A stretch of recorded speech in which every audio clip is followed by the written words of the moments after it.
नमस्कार। आज हम भारत के स्वतंत्रता संग्राम के एक ऐसे दौर की गहराई में उतर रहे हैं जिसने आज़ादी की लड़ाई को एक नई ही दिशा दी। मेरा मतलब है सविनय अवज्ञा आंदोलन और गोलमेज सम्मेलनों की। हाँ, एक बहुत ही महत्वपूर्ण और उथल-पुथल वाला दौर था ये। बिल्कुल। हमारे पास कुछ ऐतिहासिक दस्तावेज और नोट्स हैं और हमारा मकसद यही है कि इन स्रोतों से जो भी जानकारी मिलती है, जो महत्वपूर्ण घटनाएं हैं, उनके पीछे की सोच, उनके नतीजे, वो सब हम निकाल कर सामने रखें। और कोशिश यही रहेगी कि चर्चा एकदम साफ हो, दिलचस्प हो, ताकि सभी सुनने वालों को और ख़ास तौर पर जो छात्र इतिहास पढ़ रहे हैं, उन्हें ये पूरा दौर अच्छे से समझ आ जाए। हाँ, यही कोशिश है। तो चलिए सीधे शुरू करते हैं उस समय से जब इस बड़े आंदोलन की जमीन तैयार हो रही थी। बात है दिसंबर 1928 की, कलकत्ता कांग्रेस अधिवेशन। यहाँ कुछ बड़ा तय हुआ था, है ना? बिल्कुल, कलकत्ता अधिवेशन एक तरह का आप कह सकती हैं मोड़ था। कांग्रेस ने अंग्रेजी हुकूमत को साफ साफ कह दिया, देखिए, या तो 1 साल के अंदर भारत को डोमिनियन स्टेटस दे दीजिए। डोमिनियन स्टेटस मतलब पूरी आज़ादी नहीं? नहीं, पूरी आज़ादी नहीं, ब्रिटिश साम्राज्य के अंदर ही स्वशासन, जैसे कनाडा या ऑस्ट्रेलिया में था उस वक्त। तो कांग्रेस ने कहा, या तो ये स्टेटस दे दो, वरना हम पूरी आज़ादी के लिए सविनय अवज्ञा आंदोलन छेड़ देंगे। अच्छा, तो ये 1 साल की मोहलत थी, एक अल्टीमेटम। हाँ, एक अल्टीमेटम था सरकार के लिए। तो सरकार के पास सोचने के लिए 1 साल था। इस दौरान 1929 में माहौल कैसा रहा? क्या सरकार ने कांग्रेस की बात पर कुछ ध्यान दिया, कुछ हलचल हुई? 1929 का साल तो काफी गहमा-गहमी वाला था। मतलब एक तरफ तो देश में क्रांतिकारी गतिविधियां भी बढ़ रही थीं, दूसरी तरफ राजनीतिक पटल पर भी तेजी से बदलाव आ रहे थे। सरकार पर दबाव तो था। हाँ, दबाव तो बढ़ ही रहा होगा। इसी दबाव के बीच 31 अक्टूबर 1929 को वाइसरॉय लॉर्ड इरविन ने एक घोषणा की। थोड़े गोलमोल शब्दों में कहा कि हाँ, भारत को डोमिनियन स्टेटस देना ब्रिटिश नीति का लक्ष्य है और इस पर बात करने के लिए लंदन में एक गोलमेज सम्मेलन बुलाया जाएगा। अच्छा, गोलमेज सम्मेलन की बात तो की, पर क्या भारतीय नेता इससे खुश थे, संतुष्ट थे? पूरी तरह नहीं। देखिए, इरविन की घोषणा के फौरन बाद 2 नवंबर 1929 को दिल्ली में बड़े राष्ट्रवादी नेताओं ने मिलकर एक घोषणा पत्र जारी किया। इसे दिल्ली मैनिफेस्टो कहते हैं। दिल्ली मैनिफेस्टो? इसमें क्या था? उसमें उन्होंने साफ कहा कि भाई, अगर हमें गोलमेज सम्मेलन में बुला रहे हो तो ये बात पक्की होनी चाहिए कि वहां डोमिनियन स्टेटस कैसे लागू करना है, इस पर बात होगी। ये नहीं कि देना है या नहीं देना। अच्छा, मतलब बात आगे बढ़ाने की थी, पीछे जाने की नहीं। बिल्कुल। और साथ ही ये भी मांग रखी कि सम्मेलन में कांग्रेस का बहुमत हो और राजनीतिक कैदी छोड़े जाएं। लेकिन वायसराय इरविन ने ये शर्तें मानने से इनकार कर दिया। ओहो। और यहीं से बात बिगड़ गई। फिर इसी के बाद हुआ वो ऐतिहासिक लाहौर कांग्रेस अधिवेशन दिसंबर 1929 में। एकदम सही, जब इरविन ने दिल्ली मैनिफेस्टो की मांगे ठुकरा दी तो कांग्रेस का सब्र, कह लीजिए, जवाब दे गया। लाहौर में जवाहरलाल नेहरू की अध्यक्षता में कांग्रेस ने एक बहुत बड़ा, एक क्रांतिकारी फैसला लिया। क्या फैसला था वो? उन्होंने कहा, अब हमें डोमिनियन स्टेटस नहीं चाहिए, अब हमें चाहिए पूर्ण स्वराज, मतलब पूरी मुकम्मल आजादी। पूर्ण स्वराज? ये तो बहुत बड़ा बदलाव था, लक्ष्य ही बदल दिया। हाँ बिल्कुल, ये लक्ष्य ही बदल गया। और साथ ही ये भी तय हुआ कि अब सविनय अवज्ञा आंदोलन शुरू किया जाएगा, जिसमें टैक्स न देना भी शामिल होगा। पूर्ण स्वराज, ये तो स्वतंत्रता संग्राम का एक नया अध्याय शुरू होने जैसा था। और फिर आया 26 जनवरी 1930 का दिन। इसे पहले स्वतंत्रता दिवस के तौर पर मनाया गया। इसका क्या महत्व था? हाँ, लाहौर कांग्रेस ने ही यह तय किया था कि 26 जनवरी 1930 को पूरे देश में पूर्ण स्वराज दिवस मनाया जाए। और उस दिन लाखों लोगों ने जगह जगह इकट्ठा होकर आजादी की शपथ ली। लाखों लोगों ने? हाँ, ये एक प्रतीकात्मक कदम था, लेकिन बहुत शक्तिशाली। इसने पूरे देश में जोश भर दिया और लोगों को पूर्ण स्वराज के लक्ष्य के लिए, मतलब मानसिक रूप से तैयार किया। ये आने वाले बड़े आंदोलन की एक तरह की प्रस्तावना थी। तो अब आंदोलन के लिए मंच पूरी तरह तैयार था, लेकिन गांधी जी ने, जैसा उनका तरीका था, सीधे आंदोलन शुरू करने से पहले एक बार फिर सुलह की कोशिश की। उन्होंने सरकार के सामने कुछ मांगे रखी थी, है ना? वो 11 सूत्रीय मांगे। हाँ, गांधी जी हमेशा बातचीत का दरवाजा खुला रखते थे। उन्होंने 31 जनवरी 1930 तक का समय देते हुए वाइसरॉय इरविन को 11 मांगे भेजी। अच्छा, ये 11 मांगे थीं क्या? क्या ये सिर्फ राजनीतिक थी? नहीं, यही तो खास बात थी। ये मांगे बड़ी दिलचस्प थीं क्योंकि इनमें समाज के लगभग हर तबके का ध्यान रखा गया था। मतलब कुछ आम प्रशासनिक सुधार थे, जैसे सरकारी खर्चों में कटौती, खासकर सेना और सिविल सेवाओं के वेतन में कमी, सीआईडी में सुधार, राजनीतिक कैदियों की रिहाई। किसानों के लिए लगान में 50% कमी की मांग थी, व्यापारियों के लिए रुपए की विनिमय दर घटाने और तटीय जहाजरानी भारतीयों के लिए आरक्षित करने की मांग थी। अच्छा, मतलब आर्थिक मुद्दे भी थे। हाँ, और आम आदमी से जुड़ी सबसे बड़ी मांग थी नमक पर टैक्स और सरकार का एकाधिकार खत्म करना। साथ ही नशीली चीजों पर पाबंदी और भारतीयों को आत्मरक्षा के लिए हथियार रखने का लाइसेंस देने जैसे मुद्दे भी शामिल थे। मतलब ये मांगे ऐसी थी कि आम आदमी को भी लगे कि हाँ, ये हमारी बात हो रही है। सरकार ने क्या किया इनका? मानी? नहीं, सरकार ने इन मांगों को ज्यादा तवज्जो नहीं दी। वाइसराय की तरफ से कोई सकारात्मक जवाब नहीं आया। उन्हें शायद लगा नहीं कि गांधी जी सच में कोई इतना बड़ा आंदोलन छेड़ पाएंगे। और बस यहीं आकर बात खत्म हो गई। हाँ, यहीं आकर गांधी जी के लिए आंदोलन शुरू करना जरूरी हो गया। कोई और रास्ता नहीं बचा था। और आंदोलन का चेहरा बना नमक। ये चुनाव अपने आप में कमाल का था। इतनी सारी चीजें थी, लेकिन नमक ही क्यों चुना गांधी जी ने? नमक का चुनाव गांधी जी की रणनीति का एक बेहतरीन नमूना था। देखिए, सोचिए, नमक ऐसी चीज है जो हर किसी को चाहिए। अमीर हो या गरीब, हिंदू हो या मुसलमान, शहर में रहता हो या गांव में, सबको चाहिए। हाँ, ये तो है। सरकार ने इस पर टैक्स लगा रखा था और इसे बनाने पर अपना कंट्रोल रखा था। तो ये सीधे सीधे आम आदमी की जेब पर बोझ था और सरकार के शोषण का प्रतीक भी। तो नमक कानून तोड़ना मतलब सीधे सीधे सरकार के अन्याय को चुनौती देना। बिल्कुल। दूसरी बात, ये मुद्दा सबको भावनात्मक रूप से जोड़ता था। भाई, अपनी जमीन का नमक, उस पर हमारा हक होना चाहिए। सही बात। और तीसरी और सबसे अहम बात, ये अहिंसक प्रतिरोध का एक शानदार तरीका था। नमक बनाना या गैर कानूनी नमक खरीदना बेचना, इसमें हिंसा की कोई गुंजाइश नहीं थी और लाखों लोग आसानी से इसमें शामिल हो सकते थे। इसने आंदोलन को जमीनी स्तर तक पहुंचा दिया। और फिर शुरू हुई वो यात्रा जिसने इतिहास रच दिया। दांडी मार्च, 12 मार्च 1930। गांधी जी साबरमती आश्रम से अपने 78 साथियों के साथ निकले। हाँ, करीब 240 मील की पैदल यात्रा थी वो, गुजरात के तट पर बसे दांडी गांव तक। गांधी जी और उनके साथी रोज 10-15 मील चलते थे। पैदल? इतना लंबा सफर? हाँ, पैदल। और रास्ते में जिस भी गांव से गुजरते, हजारों लोग उनके स्वागत के लिए खड़े होते, उनकी सभाओं में शामिल होते। गांधी जी लोगों को समझाते थे कि स्वराज का मतलब क्या है, अहिंसा क्यों जरूरी है और ये नमक कानून क्यों तोड़ना है। मतलब ये यात्रा सिर्फ नमक कानून तोड़ने का आह्वान नहीं थी? नहीं, बिल्कुल नहीं। ये पूरे देश को जगाने का एक माध्यम बन गई। देश विदेश के अखबारों ने इसे खूब कवर किया। पूरी दुनिया की नजरें भारत पर टिक गई थी। और 6 अप्रैल 1930 को गांधी जी दांडी पहुंचे, मुट्ठी भर नमक उठाया और ब्रिटिश कानून तोड़ दिया। इसके बाद तो जैसे पूरे देश में एक लहर सी दौड़ गई होगी। बिल्कुल। गांधी जी का इशारा मिलते ही देश के कोने कोने में लोगों ने नमक कानून की धज्जियां उड़ानी शुरू कर दी। दक्षिण में जाइए, तमिलनाडु में सी राजगोपालाचार्य ने त्रिचनापल्ली से वेदारण्यम तक वैसी ही नमक यात्रा निकाली। अच्छा, दक्षिण में भी? हाँ, केरल के मालाबार इलाके में के केलप्पन ने कालीकट से पय्यानूर तक मार्च किया। आंध्र, असम, बंगाल, हर जगह नमक सत्याग्रह फैल गया। असम में तो लोग सिलहट से बंगाल के नुआखली तक पैदल चलकर गए नमक बनाने। गजब। ये दिखाता है कि आंदोलन कितनी तेजी से और कितनी दूर तक फैला। बिल्कुल। और ये सिर्फ नमक तक ही सीमित नहीं रहा है ना, मतलब आंदोलन ने और भी कई रूप लिए। हाँ, नमक सत्याग्रह तो बस एक शुरुआत थी।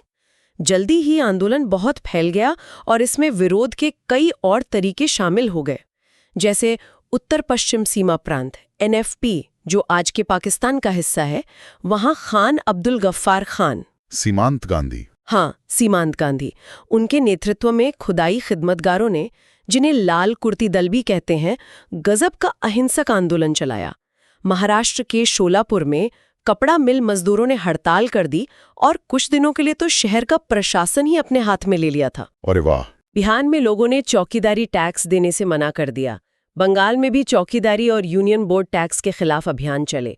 गुजरात में तो खेड़ा, बारदोली जैसे इलाकों में किसानों ने लगान देना ही बंद कर दिया। मतलब अलग अलग इलाकों में लोगों ने स्थानीय मुद्दों को भी आंदोलन से जोड़ दिया था। ये बहुत महत्वपूर्ण बात है। हाँ, यही इसकी खूबसूरती थी।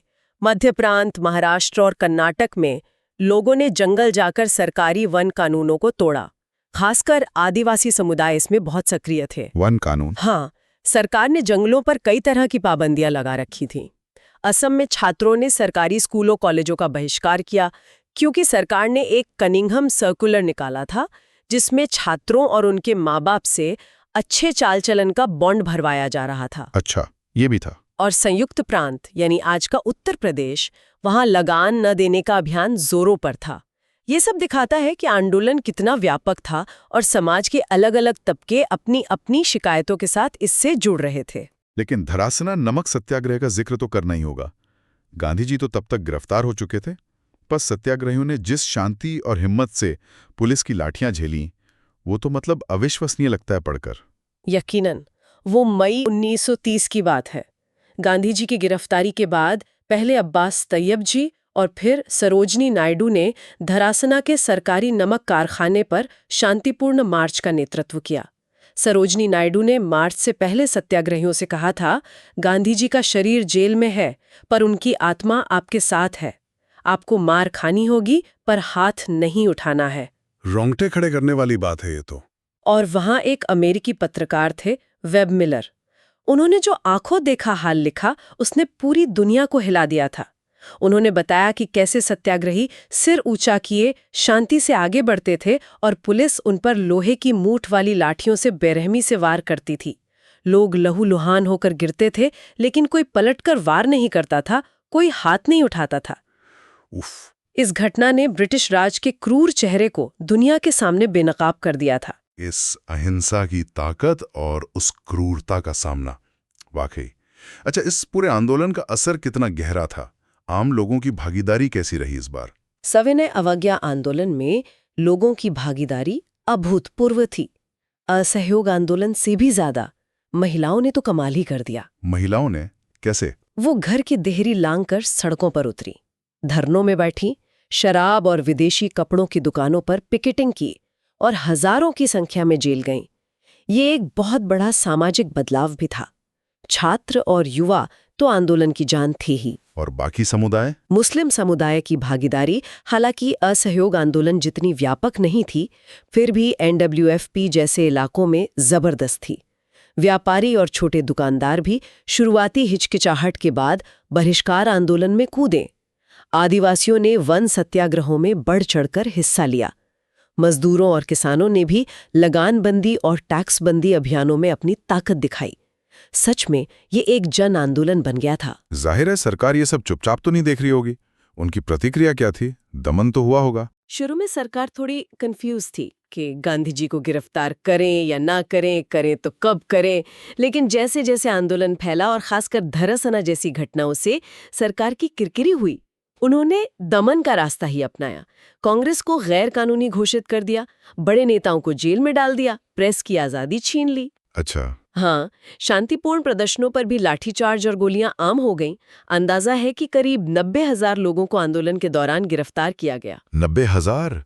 बहुत बड़ी संख्या है ये। हाँ, लेकिन दमन जितना बड़ा, लोगों का हौसला उतना कम नहीं हुआ, कम से कम शुरू में तो नहीं। लेकिन फिर समझौते की बात उठी और हुआ गांधी-इरविन पैक्ट। इतने दमन के बीच ये समझौता कैसे हुआ? देखिए, सरकार को भी एहसास हो रहा था कि सिर्फ लाठी गोली से ये आंदोलन दबने वाला नहीं है और बिना कांग्रेस के कोई राजनीतिक समाधान भी निकलना मुश्किल था। वायसराय लॉर्ड इरविन पर भी ब्रिटेन से दबाव था कि भाई बातचीत का कोई रास्ता निकालो। अच्छा, ब्रिटेन से भी दबाव था। हाँ, फिर तेज बहादुर सप्रू और MR जैकर जैसे कुछ उदारवादी नेताओं ने गांधी जी और इरविन के बीच मध्यस्थता की। काफी लंबी बातचीत चली और आखिरकार 5 मार्च 1931 को दिल्ली में गांधी जी और वायसराय इरविन के बीच एक समझौता हुआ। इसे ही गांधी-इरविन पैक्ट या दिल्ली पैक्ट कहते हैं। तो इस समझौते में क्या तय हुआ और कांग्रेस ने आंदोलन वापस लेने जैसा इतना बड़ा कदम क्यों उठाया? समझौते की मुख्य बातें थीं, सरकार उन सभी राजनीतिक कैदियों को रिहा करेगी जिन पर हिंसा का आरोप नहीं है। समुद्र किनारे रहने वाले लोगों को अपने इस्तेमाल के लिए नमक बनाने की छूट मिलेगी। अच्छा, नमक वाली मांग कुछ हद तक मान ली गई। हाँ, कुछ हद तक। साथ ही शराब और विदेशी कपड़ों की दुकानों पर शांतिपूर्ण धरना देने का अधिकार होगा और जिन लोगों की संपत्ति आंदोलन के दौरान जब्त की गई थी वो वापस की जाएगी। बदले में कांग्रेस ने सविनय अवज्ञा आंदोलन स्थगित करने और लंदन में होने वाले दूसरे गोलमेज सम्मेलन में हिस्सा लेने पर हामी भर दी। पर आंदोलन स्थगित क्यों किया? लक्ष्य तो पूर्ण स्वराज था। हाँ, ये सवाल उठा था। कांग्रेस ने शायद इसलिए स्थगित किया क्योंकि उन्हें लगा कि शायद बातचीत से कुछ नतीजा निकले। सरकार को झुकने को तैयार दिख रही थी। और ये भी सच है कि इतना लंबा आंदोलन चलने के बाद लोगों में थोड़ी थकान भी आ रही थी, तो शायद ये एक रणनीतिक विराम जैसा था। तो कुल मिला के इस पहले दौर के सविनय अवज्ञा आंदोलन का असर क्या रहा? क्या इसे कामयाब माना गया? कुछ लोग तो इसकी आलोचना भी कर रहे थे उस समय, है ना? देखिए, इसे पूरी तरह सफल या असफल कहना मुश्किल है। लक्ष्य पूर्ण स्वराज था, वो तो नहीं मिला जाहिर है, लेकिन इसकी उपलब्धियां कम नहीं थी। इसने आजादी की लड़ाई को भारत के गांव-गांव, घर-घर तक पहुंचा दिया। हाँ, ये तो हुआ। इसने समाज के उन तबकों को आंदोलन से जोड़ा जो पहले उतने सक्रिय नहीं थे, खासकर महिलाओं को। लोगों के मन से जेल जाने और लाठी खाने का डर काफी हद तक निकल गया। दुनिया भर में भारत की आजादी की मांग को एक नई पहचान मिली। लेकिन सीमाएं भी थीं। हाँ, सीमाएं भी थीं। जैसे ये मुस्लिम समुदाय को बड़े पैमाने पर साथ नहीं ला सका, जैसा असहयोग आंदोलन में हुआ था। अगर कुछ पश्चिमी आलोचक भी थे। एक अंग्रेज पत्रकार थे ब्रेल्सफोर्ड। उन्होंने इसे क्रांति का किंडरगार्टन चरण कहा, मतलब एक बचकाना प्रयास। एक और ब्रिटिश नेता थी एलन विल्किंसन। उन्होंने गांधी जी को मजाक में भारत में अंग्रेजों का सबसे अच्छा पुलिसकर्मी कह दिया। ऐसा क्यों? शायद इसलिए कि गांधी जी की अहिंसा ने एक बड़ी खूनी क्रांति को होने से रोक दिया था, ऐसा उनका मानना रहा होगा। वहीं गांधी जी का मानना था कि भारत एक विशाल कारागार है, मैं इस कानून को अस्वीकार करता हूं। यह दिखाता है कि उनके लिए ये एक नैतिक लड़ाई थी। तो अलग अलग नजरिए थे, बिल्कुल थे। गांधी अरविंद समझौते के फौरन बाद मार्च 1931 में कराची में कांग्रेस का अधिवेशन हुआ। मुझे याद है ये समझौता और भगत सिंह की फांसी का समय लगभग एक ही था। माहौल काफी गर्म रहा होगा उस वक्त। हाँ, कराची अधिवेशन बहुत तनाव भरे माहौल में हुआ था। सरदार पटेल अध्यक्षता कर रहे थे। समझौते से कुछ ही दिन पहले भगत सिंह, सुखदेव और राजगुरु को फांसी दे दी गई थी। पूरे देश में, खासकर युवाओं में जबरदस्त गुस्सा था। हाँ, बहुत गुस्सा था। बहुत से लोग मानते थे कि गांधी जी चाहते तो समझौते की शर्त रखकर उनकी फांसी रुकवा सकते थे। गांधी जी जब अधिवेशन में पहुंचे तो उन्हें काले झंडे दिखाए गए और विरोध का सामना भी करना पड़ा। ओहो, फिर भी अधिवेशन ने पैक्ट को मंजूरी दी। हाँ, दी। काफी बहस के बाद गांधी अरविंद पैक्ट को मंजूरी दे दी गई। लेकिन इस अधिवेशन का असली महत्व दो दूसरे प्रस्तावों में था। एक मौलिक अधिकारों पर और दूसरा राष्ट्रीय आर्थिक कार्यक्रम पर। मौलिक अधिकार और राष्ट्रीय आर्थिक कार्यक्रम आंदोलन के बीच में, ये तो भविष्य के भारत की नींव रखने जैसी बात हुई। क्या खास था इन प्रस्तावों में? ये प्रस्ताव वाकई बहुत दूरदर्शी थे। मौलिक अधिकारों वाले प्रस्ताव में वो सारी बातें थीं जो आज हमारे संविधान का हिस्सा है, जैसे बोलने की आज़ादी, प्रेस की आज़ादी, संगठन बनाने की आज़ादी, वोट डालने का अधिकार, वो भी बिना किसी भेदभाव के, कानून के सामने बराबरी, धर्मनिरपेक्षता, अल्पसंख्यकों की भाषा और संस्कृति की सुरक्षा, ये सब। कमाल है। और राष्ट्रीय आर्थिक कार्यक्रम वाले प्रस्ताव में किसानों को कर्ज से राहत, लगान कम करने, मजदूरों के लिए काम के बेहतर हालात, न्यूनतम मजदूरी और बड़े उद्योगों और परिवहन पर सरकारी नियंत्रण की बात कही गई थी। मतलब सिर्फ राजनीतिक आजादी नहीं, सामाजिक और आर्थिक न्याय की भी बात थी। बिल्कुल। ये दिखाता है कि कांग्रेस सिर्फ राजनीतिक आजादी नहीं बल्कि एक न्यायपूर्ण भारत बनाना चाहती थी। ये कराची प्रस्ताव एक तरह से आजाद भारत का घोषणा पत्र जैसा था। अद्भुत। आंदोलन के बीच भविष्य के भारत का इतना स्पष्ट खाका तैयार हो रहा था। चलिए अब आते हैं गोलमेज सम्मेलनों पर। ये लंदन में क्यों बुलाए गए थे? इनका मकसद क्या था? जैसा मैंने पहले बताया था, साइमन कमीशन की रिपोर्ट आ चुकी थी और भारत में आंदोलन चल रहा था। तो ब्रिटिश सरकार को लगा कि भाई भारतीय नेताओं से बात करके ही आगे का रास्ता निकल सकता है। तो उन्होंने भारत के भविष्य के संविधान पर चर्चा करने के लिए लंदन में सभी पक्षों को बुलाया। कांग्रेस, मुस्लिम लीग, हिंदू महासभा, रियासतों के राजा, दलितों के प्रतिनिधि, उदारवादी नेता, सब। मतलब सबको बुलाया? हाँ, सबको। मकसद था कि किसी आम सहमति पर पहुंचा जाए। इसी के लिए 3 गोलमेज सम्मेलन हुए। पहला सम्मेलन नवंबर 1930 से जनवरी 1931 तक हुआ।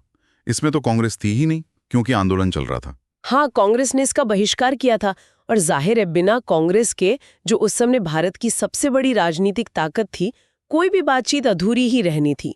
तो पहला सम्मेलन बिना किसी खास नतीजे के खत्म हो गया। फिर हुआ गांधी इरविन पैक्ट और कांग्रेस दूसरे सम्मेलन में जाने को राजी हुई। ये सितंबर से दिसंबर 1931 तक चला। गांधी जी अकेले कांग्रेस के प्रतिनिधि बनकर गए थे, लेकिन ये सम्मेलन भी फेल हो गया। क्यों? क्या हुआ वहां? दूसरे सम्मेलन की नाकामी के पीछे कई कारण थे। सबसे बड़ा रोड़ा अटका अल्पसंख्यकों के प्रतिनिधित्व के सवाल पर, खासकर दलितों के लिए अलग निर्वाचन मंडल की मांग पर। डॉक्टर अंबेडकर की मांग? हाँ, डॉक्टर अंबेडकर दलितों के लिए पृथक निर्वाचक मंडल पर अड़े थे। मतलब दलित अपना नेता सिर्फ दलित वोटों से ही चुने। मुस्लिम लीग और दूसरे अल्पसंख्यक समूह भी अपने अपने हितों और अलग प्रतिनिधित्व की मांग कर रहे थे। गांधी जी ने राष्ट्रीय एकता की दुहाई दी, लेकिन कोई मानने को तैयार नहीं हुआ। और कोई कारण? दूसरा बड़ा कारण था कि इंग्लैंड में सरकार बदल गई थी। लेबर पार्टी की जगह कंजर्वेटिव पार्टी सत्ता में आ गई थी और नए प्रधानमंत्री विंस्टन चर्चिल जैसे नेता भारत को कोई भी रियायत देने के सख्त खिलाफ थे। अच्छा, चर्चिल आ गए थे? हाँ, और भारत में भी वायसराय बदल गए थे। लॉर्ड विलिंगटन आ गए थे, जो इरविन से कहीं ज्यादा कठोर माने जाते थे। तो कुल मिलाकर माहौल ऐसा बन गया कि कोई समझौता हो ही नहीं पाया और गांधी जी खाली हाथ भारत लौटे। और तीसरा गोलमेज सम्मेलन वो कब और कैसे हुआ? उसका क्या नतीजा निकला? तीसरा सम्मेलन बहुत छोटा सा था, नवंबर-दिसंबर 1932 में हुआ। तब तक भारत में सविनय अवज्ञा आंदोलन का दूसरा दौर शुरू हो चुका था। गांधी जी और ज्यादातर बड़े नेता जेल में थे, तो कांग्रेस ने इसमें हिस्सा ही नहीं लिया। कांग्रेस थी नहीं? हाँ, बाकी जो लोग गए भी उनमें कोई खास उत्साह नहीं था। ये भी बेनतीजा ही रहा। हाँ, ये कह सकते हैं कि इन तीनों सम्मेलनों की चर्चाओं के आधार पर ही बाद में ब्रिटिश सरकार ने 1935 का भारत सरकार अधिनियम बनाया, जिसे गवर्नमेंट ऑफ इंडिया एक्ट 1935 कहते हैं। अच्छा, तो दूसरे गोलमेज सम्मेलन की नाकामी के बाद गांधी जी भारत लौटे और फिर से आंदोलन शुरू हो गया। ये दूसरा दौर था। हाँ, लंदन से लौटकर गांधी जी ने देखा कि सरकार का रवैया तो समझौते के बाद भी नरम नहीं पड़ा था, बल्कि वो जो गांधी इरविन पैक्ट के बाद शांति का दौर था, मार्च से दिसंबर 1931 तक का, उसी दौरान सरकार ने आंदोलन को कुचलने की पूरी तैयारी कर ली थी। अच्छा, तैयारी पहले से ही थी? बिल्कुल। उत्तर प्रदेश में लगानबंदी आंदोलन चल रहा था, NWFP में खुदाई खिदमतगार सक्रिय थे, बंगाल में क्रांतिकारी घटनाएं बढ़ रही थीं। सरकार इनको बहाना बनाकर नेताओं की गिरफ्तारियां कर रही थी। तो कांग्रेस कार्य समिति ने फैसला किया कि अब फिर से सविनय अवज्ञा आंदोलन शुरू करना होगा। ये दिसंबर 1931 की बात है। तो आंदोलन का ये दूसरा दौर शुरू हुआ। इसमें सरकार का रवैया कैसा रहा? पहले से ज्यादा सख्त? बहुत ज्यादा सख्त। सरकार इस बार पूरी तैयारी में थी। आंदोलन शुरू होते ही गांधी जी समेत तमाम बड़े नेताओं को फौरन गिरफ्तार कर लिया गया। कांग्रेस और उससे जुड़े सभी संगठनों को गैर कानूनी घोषित कर दिया गया। सब गैर कानूनी? हाँ, लोगों के नागरिक अधिकार छीन लिए गए। सभा करने, जुलूस निकालने, बाइकॉट करने, सब पर पाबंदी। राष्ट्रवादी अखबारों और किताबों को जब्त कर लिया गया। मतलब दमन का चक्र पूरी ताकत से चलाया गया। लोगों की क्या प्रतिक्रिया थी इस बार? क्या दूसरे दौर का आंदोलन पहले जितना असरदार रहा? देखिए, शुरू में लोगों ने बहुत जोश दिखाया। हजारों लोग सड़कों पर उतरे, गिरफ्तारियां दी, लाठियां सहीं। लेकिन इस बार सरकार का दमन बहुत सुनियोजित और क्रूर था। सारे बड़े नेता जेल में थे, जिससे आंदोलन का नेतृत्व और तालमेल पूरी तरह बिखर गया। हाँ, ये तो मुश्किल हो गया होगा। लगातार दमन और नेतृत्व के अभाव में धीरे धीरे आंदोलन की धार कुंद पड़ने लगी। लोग थकने भी लगे थे। आखिरकार गांधी जी ने मई 1933 में आंदोलन को स्थगित कर दिया और अप्रैल 1934 में इसे औपचारिक तौर पर वापस ले लिया। इसी दौरान एक और बहुत बड़ी घटना हुई जिसने भारतीय समाज और राजनीति पर बहुत गहरा असर डाला। सांप्रदायिक पंचाट और पूना पैक्ट। ये क्या मामला था? हाँ, ये बहुत महत्वपूर्ण है। ये दूसरे गोलमेज सम्मेलन की नाकामी का ही एक नतीजा था, जब वहां भारतीय नेता आपस में अल्पसंख्यकों के प्रतिनिधित्व पर सहमत नहीं हो पाए, तो ब्रिटिश प्रधानमंत्री रैमजे मैकडॉनल्ड ने अगस्त 1932 में अपनी तरफ से एक फैसला सुना दिया। इसे ही सांप्रदायिक पंचाट या कम्युनल अवार्ड कहा गया। इसमें क्या था? इसमें मुसलमानों, सिखों, ईसाइयों के लिए तो अलग निर्वाचन की व्यवस्था जारी रखी ही गई, जो पहले से थी, लेकिन साथ ही पहली बार दलित वर्गों, डिप्रेस्ड क्लासेस के लिए भी पृथक निर्वाचक मंडल, सेपरेट इलेक्टोरेट्स का ऐलान कर दिया गया। पृथक निर्वाचक मंडल दलितों के लिए? इसका मतलब था कि दलित सीटों पर सिर्फ दलित ही वोट डालेंगे। गांधी जी तो इसके सख्त खिलाफ थे, है ना? बिल्कुल।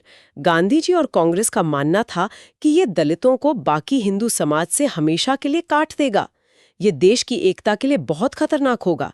गांधी जी उस समय पूना की यरवदा जेल में बंद थे। हाँ। उन्होंने इस फैसले के विरोध में सितंबर 1932 में जेल में ही आमरण अनशन शुरू कर दिया, यानी मरते दम तक उपवास। आमरण अनशन गांधी जी का, इसका तो बहुत बड़ा असर हुआ होगा देश पर। जबरदस्त असर हुआ।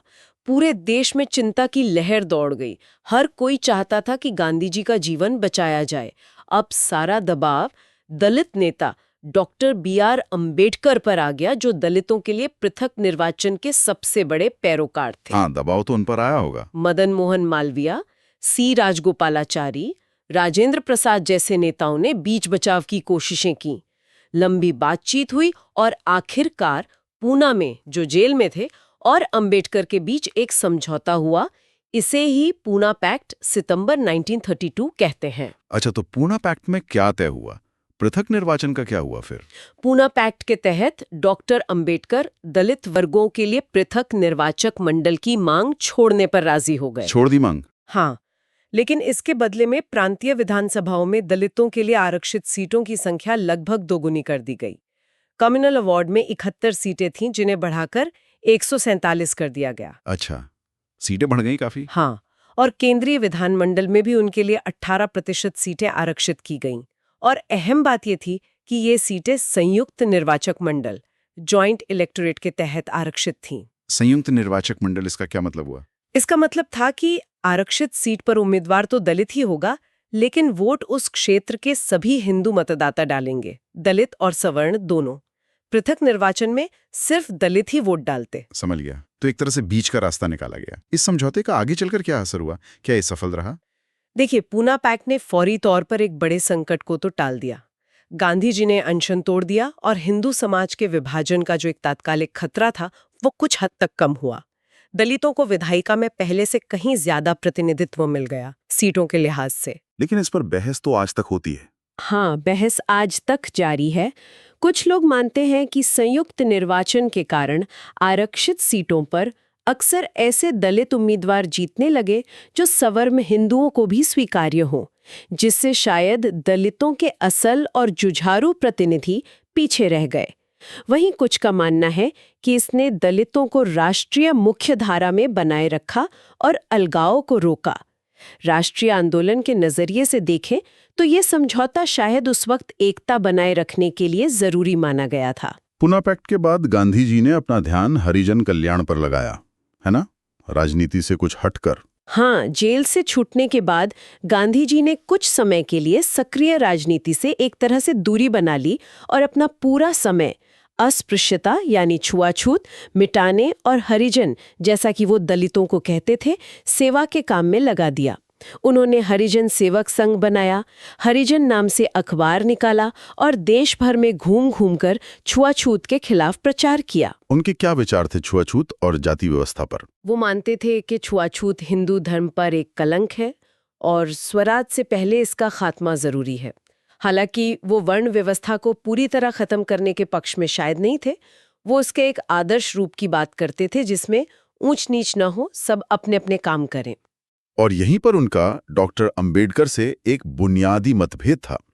जाति और दलितों के अधिकारों को लेकर दोनों की सोच में क्या मुख्य अंतर थे? हाँ, एक बुनियादी मतभेद था। दोनों ही छुआछूत को खत्म करना चाहते थे और दलितों का भला चाहते थे, इसमें कोई शक नहीं। लेकिन रास्ता और जड़ पर उनकी सोच अलग थी। गांधी जी हिंदू धर्म में सुधार करके, सवर्णों का हृदय परिवर्तन करके छुआछूत मिटाना चाहते थे। वो इससे एक नैतिक और धार्मिक समस्या ज्यादा मानते थे। और अंबेडकर? दूसरी तरफ डॉक्टर अंबेडकर का मानना था कि छुआछूत की असली जड़ हिंदू धर्म की जाति व्यवस्था में ही है। जब तक ये जाति व्यवस्था खत्म नहीं होगी, तब तक दलितों को बराबरी और सम्मान नहीं मिल सकता। इसीलिए वो दलितों के लिए अलग राजनीतिक अधिकारों, सामाजिक बराबरी और हिंदू धर्म से अलग पहचान पर जोर देते थे। वो इसे एक सामाजिक और राजनीतिक लड़ाई मानते थे, सिर्फ नैतिक नहीं। जस्टिस कृष्णा अय्यर ने एक बार कहा था कि अंबेडकर और गांधी दोनों को सामाजिक बुराई और अंग्रेजी राज से नफरत थी, लेकिन एक बुनियादी अंतर उनके विचारों को अलग करता था।